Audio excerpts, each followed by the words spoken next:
nursing home issue and debacle in New York, it seems that he has the final say on who dates his daughter, I guess. So this trooper that was assigned to Cuomo's security detail as governor of New York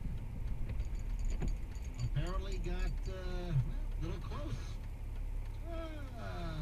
Very, very close to one of Cuomo's daughters.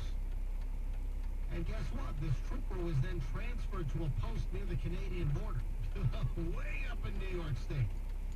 Trooper Dane Pfeiffer, 35 years old, met Kara Kennedy Cuomo, who is 25 years old, a quarter century old, is well within her means and age to decide who she wants to date and who she's attracted to.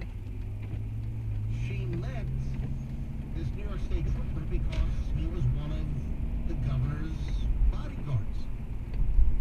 They began dating. This happened about 7 months ago. 7 months ago.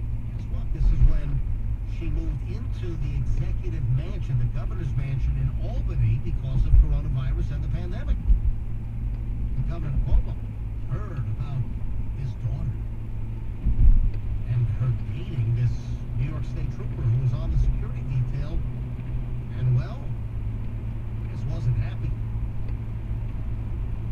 And Pfeiffer's relationship with Cuomo's daughter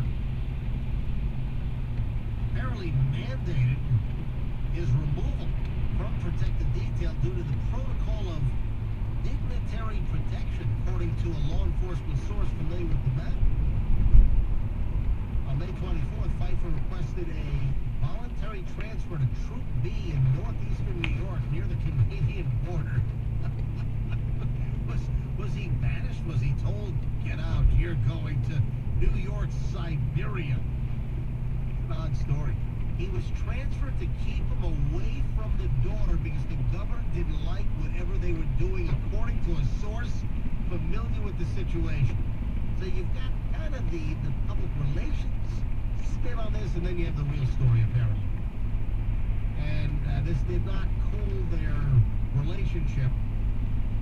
And Pfeiffer goes to the executive mansion routinely, allegedly, to pick up Kennedy Cuomo for dates. And this continues to piss off Governor Cuomo.